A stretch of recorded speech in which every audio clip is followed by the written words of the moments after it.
What's up, Buncombe? It's Abby, and it has been a hot minute since we've hung out. But don't worry, the Fix Buncombe team's not going anywhere. In fact, we're just getting started. We have a lot of really exciting things coming up in Buncombe County, such as the Buncombe County Republican Party Convention on March 8th. And that ties into our very special guest today. We are here with Rondell Lance, who is running for Buncombe County Republican Party Chairman. How are you doing today? Doing fine. Thank you for inviting me. Happy to be here today. Excited about what we're getting ready to get into and see how it turns out. Raise a flag of liberty, the land of the free, rejecting tyranny. So first, I want to ask you, what made you want to run for chairman? Well, I didn't want to. I really didn't.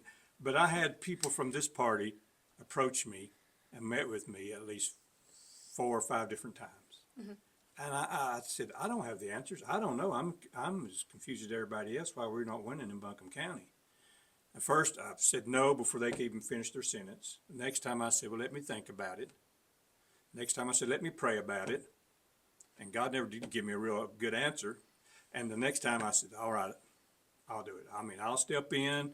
If you feel like we can make a difference, we can work together and bring unity and maybe get at least 1 victory, if not 2. I'll step in and be willing to do my part and try. And so that's how I ended up here today. I know you talk about your law enforcement career, and I know you've previously run for sheriff as well as county commission. What did those campaigns teach you? What lessons did you take away from them, and how do you plan to, apply those to your leadership in the BCGOP? Well, when you deal with politics, now, the police department, I dealt mostly with the fraternal order police. We got, state level, national level. You get into politics, that's a whole different ball game. Yeah. And your eyes are open to a lot of things that goes on behind the scenes that a lot of people don't know. And the games that are played in politics, it's not what you know, who's the best, it's, who likes you, who don't like you, So I just seen so much, and I don't want to call names and stuff. Because see, I'll be honest with you and with your audience is, when I first decided to run for sheriff, I was going to run as a Republican. I was told by Republican people, you can't win. We want you to be sheriff, but you can't win as a Republican. I go, what am I supposed to do? They go, you're going to have to go sign up and run as a Democrat. So I talked to my people. I said, they tell me I can't win as a Republican. What am I going to do? Well, they said, all right, let's do what we got to do is go sign up as a Democrat. So I did. Of course, I was way too conservative to even, So I've seen how the Democratic Party works. I've seen how not always the most qualified person wins. I've seen that the power that the Democratic Party has here. And I don't want to call people's name, but I know who really runs the Democratic Party. I know the games they play. I know if they don't approve you, if you're not in their little clique, you ain't going nowhere. And they'll tell you that. Mm-hmm.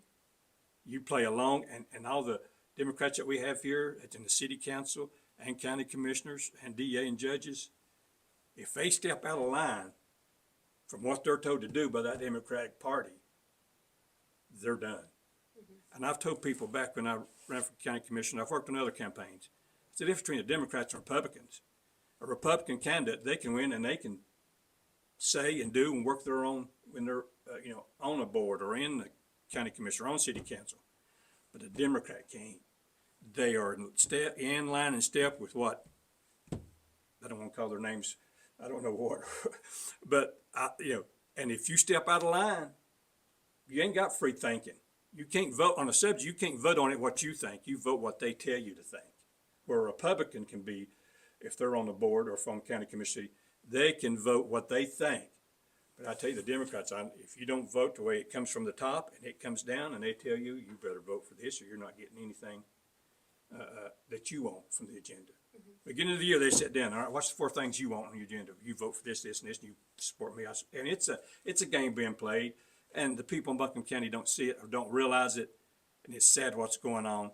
And they've got a monopoly on that, and and here we are struggling, trying to just get close. Mm-hmm. And so that's the thing that we're hoping to change to get closer and to win at least 1 or 2 seats here in Buncombe County. And but they're a powerful machine. I've been on that side. You know, then as soon as I left there, then I became Republican and ran for my district, District 2, you know, as county commissioner. And I've worked on sheriff campaigns for several different other people, Republican sheriff's campaign. And it's just, politics is it can be a nasty to get into, but we need people not to be afraid of that. Yeah. People to go, I don't care. I mean, stand up, be proud of what you stand for, and don't let people influence you, and don't let people change your mind. At the end of the election, if you don't win, don't compromise yourself. Yeah. You know, stay true to who you are, stay true to your values. I'd rather do that and lose than to compromise my values, compromise my beliefs, and win. But it's enough, you know, it's a, I don't want to say dirty, nasty game. What's a better word? It's a tough game. Yeah. Tough game. So you better be on your alert and know what you're getting into. So how, as BC GOP chairman, do you think that we can get people to step forward as strong, proud Republican candidates? Good question. I don't have the answer. And I told them when they come to me, I said, I don't know. I don't have the answers. But I do know that we can come together and say, what can we do to change the dynamics, you know, did what we've done in the past, and what can we do to improve? Yeah. Now, I was in Haywood County today and talked to some of my friends up there, and they said they've switched Haywood. I think she told me it's 60-40 now in Haywood, 60 Republicans, 40% Democrat. I said, well, how did you do that? You know, let me know. Give us some ideas here in Buncombe County how we can bring people in. You know, I think one of the issues that we look at here, if you look at how many Republicans are registered, how many Democrats are registered, then you look at how many independents. Yeah. Wow. All right. But you know, what percentage of those independents vote conservative like the Republican Party believes and stands for? Can they switch to the Republican Party to have a party that they can voice their opinions and be part of? As independent, you know, you have no party to go to. You have nobody to say, hey, let's do this or do that. Let's work on this. Yeah, you're on your own. You're on your own. If you're, you know, I'd love to, you know, have a message for the independents. If you're conservative independent and you like what the Republican Party is doing, if you like what Donald Trump is doing, switch to Republican and help us to get that environment here in Buncombe County. Yeah. We need you. Because without it, you know, you're just out there by yourself and you show up and vote and, you know, be part of something where we can work together with ideas and put it together. So I'd like to see us, you know, reach out some way, somehow, to get some of those independents to, you know, register as Republicans and start spreading the word of what we stand for, especially here in Buncombe County. Yeah. And that's one of the things that we can do. And the other thing is just, you know, the scripture says, you know, come down, let us reason together. You know, the membership of the Republican Party, we should be able to sit down and say, hey, let's all come up. It ain't me. I ain't going to be able to come up with it. It's you. It's everybody that's in the Republican Party, and everybody wants to help. Together, we're going to have to decide what we want to do. Together, we've got to decide what is the best methods to take. Because I don't have the answers. But I do know, and I've seen it, you know, when people come together and reason together and work together, hey, let's try this. That don't work with, hey, let's switch it and go this way. And so, and I think one of the things, too, is getting youth. But there's a whole new generation that's come up. And people like me, our generation is kind of still around, but man, what are we doing to reach those behind us? And those that are just, I've talked to a lot of young people, and it seems to me like, and I've had people tell me, we've got a very conservative generation that's coming up. Yeah. And I've had several people say, man, this new generation, they're coming up, they're pretty much conservative, strong conservative. Let's get them. Let's get them in our party. Let's see what we can do to reach out to them, let them be part of it. That's why, you know, so it's a lot of variables, but something that we can work together and hopefully overcome and get initiated and see the results of it. Yeah. You talk about working together. You've built a very strong slate to run. So, you know, what was your thought process going into that? And how do you think that, you know, with these people on your team, you know, who all have a very different skill set, you can all work together to try and make the Republican Party prosper here in Buncombe County? Well, once again, I'm always straightforward, and I don't try to BS or say. When I was asked to step in and be chair, then they said, well, you've got to have these positions, you've got to have, 5, for that other position. And I'm going, who? I don't know people. I don't know a lot of the people. I come to all the stuff, but I don't know. And honestly, the slate that we have now is a lot of people suggested, hey, this person would be good at this person would be good at that. And then you ran into, this person would be good. Hello, would you like to do that? No, don't want to do it. They don't want to do it. What about this person? They'd be good. Call them. Hey, would you want to do that? No, don't want to do it. And so, we struggled to find people willing to do it. And that's why I was excited about, CJ Domingo. I seen his campaign, worked with CJ, young, very smart. And I talked to CJ last night. I said, CJ, I need your knowledge for data and finding numbers and all that. He goes, I love doing that. And then, I heard people bragging about you, and I seen what you did. I thought, well, we need somebody like Abby. He said, Abby or Abigail, what do you want me to call you? You can call me Abby. All right, Abby. I need somebody like Abby, young person that knows Facebook, that knows X, that knows all that.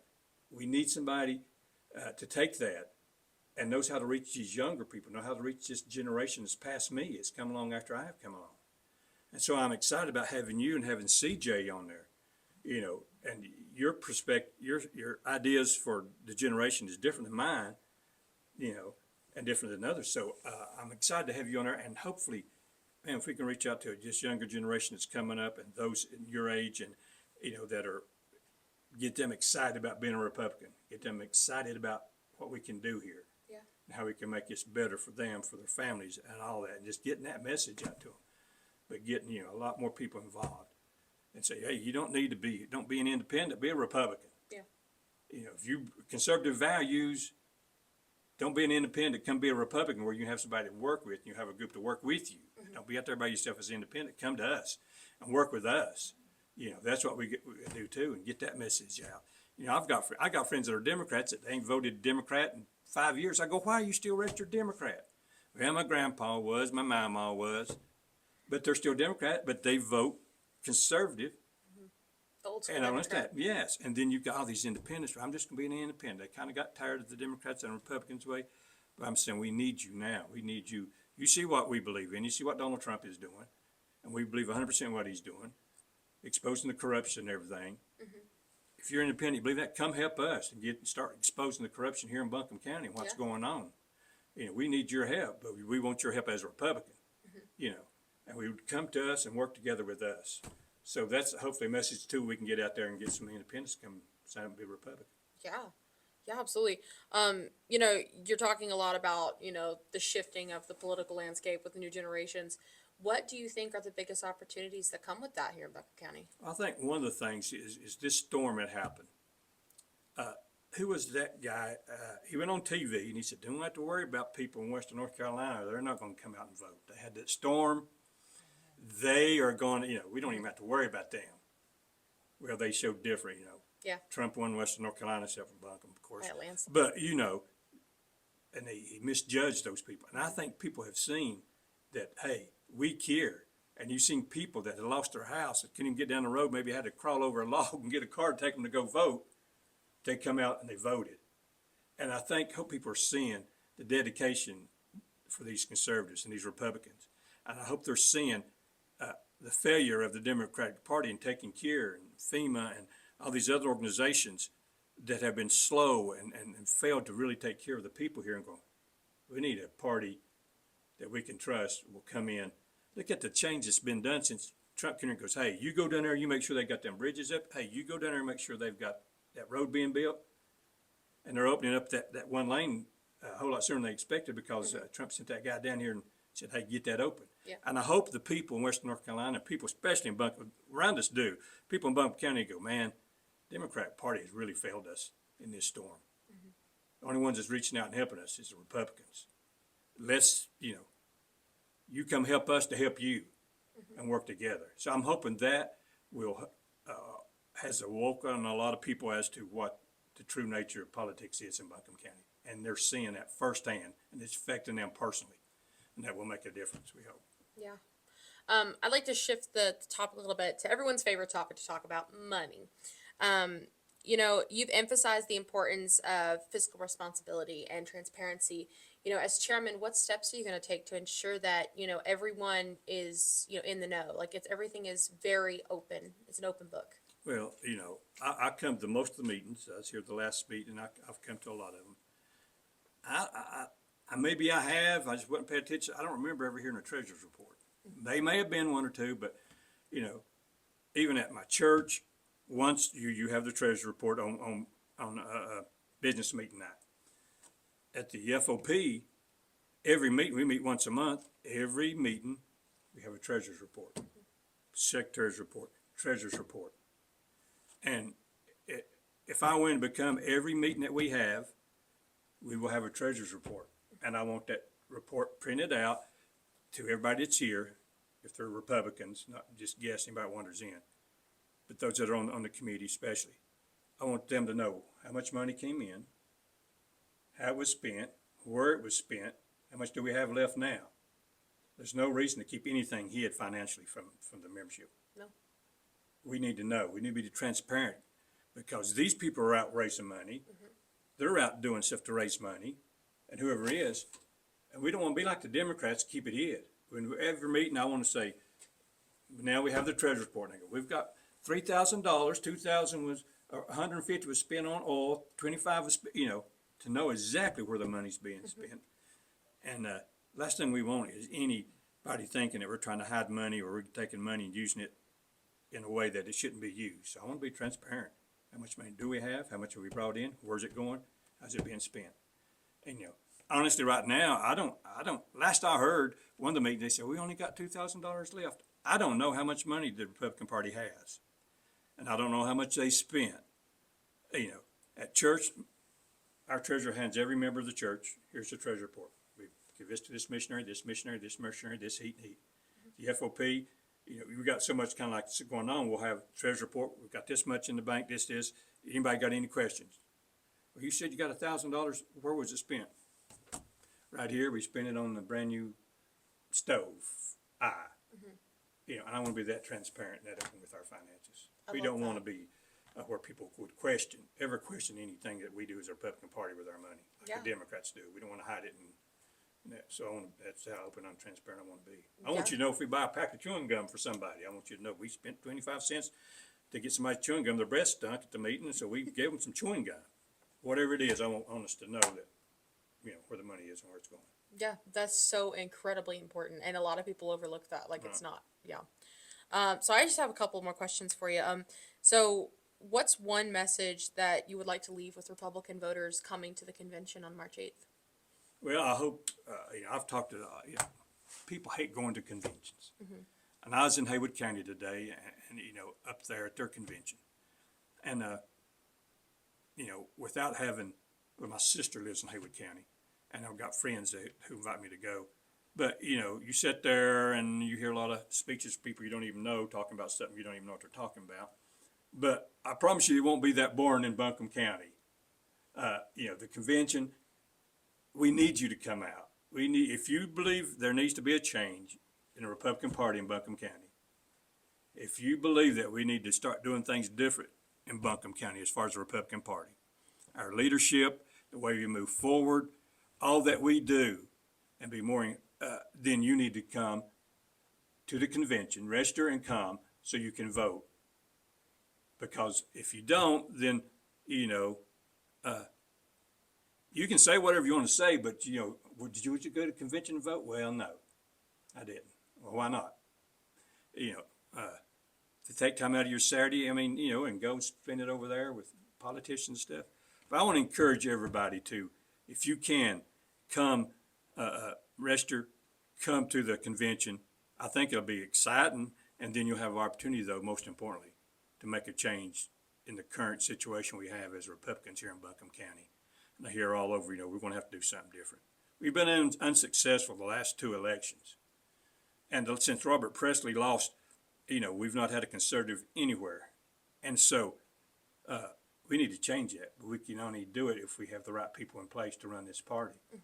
And people with a vision and with values and know how to bring, you know, unity. Everybody say, we bring unity.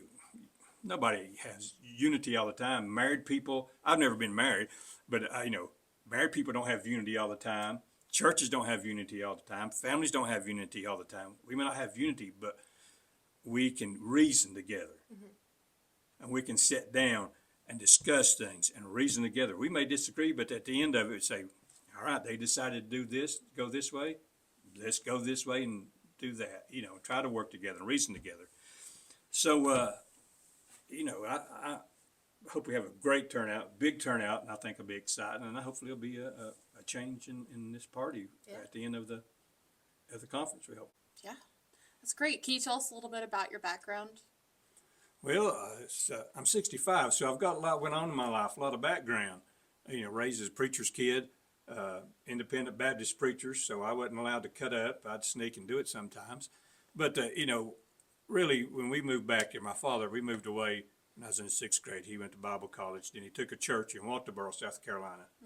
I always said, man, if I can get back to the mountains, I love the mountains.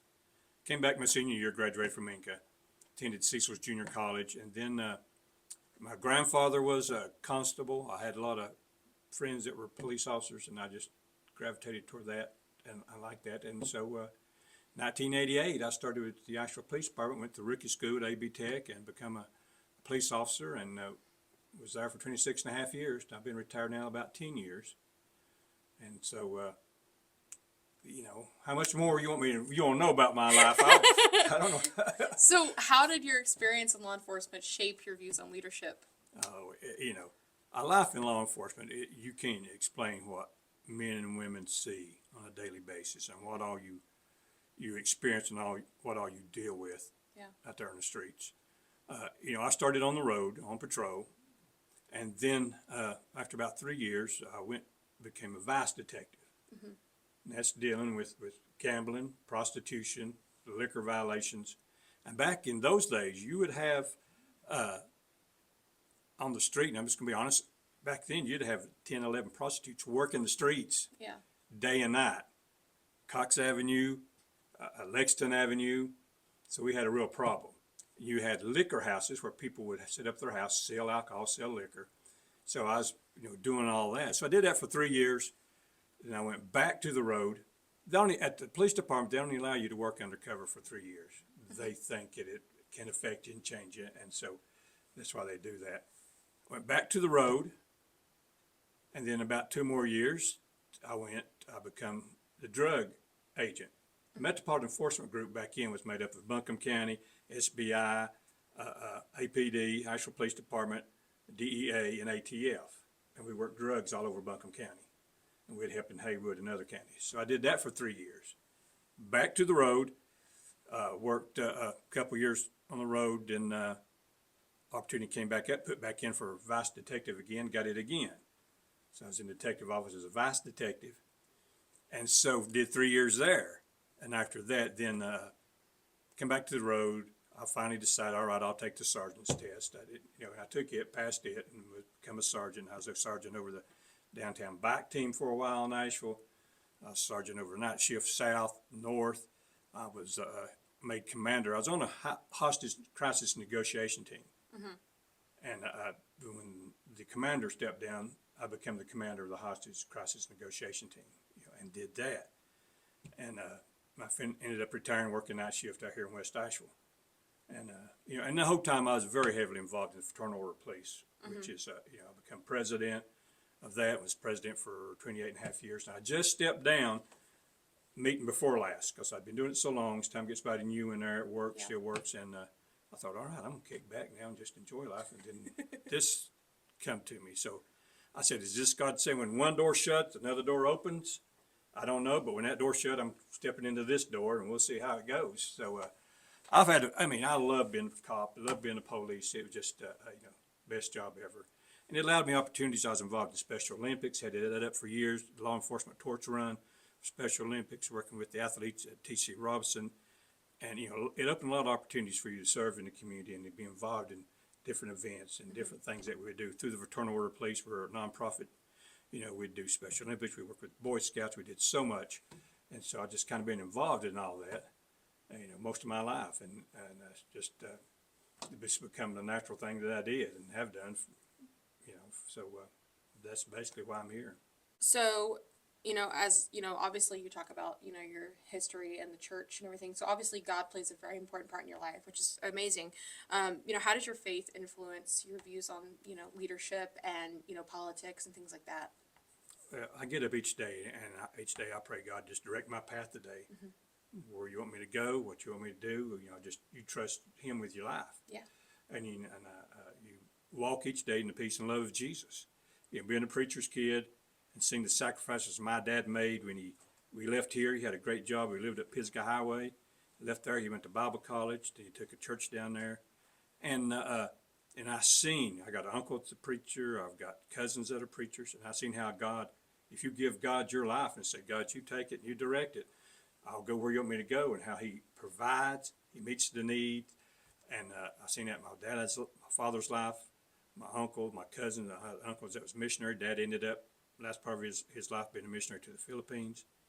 And so I've been faithful in my church since 1976.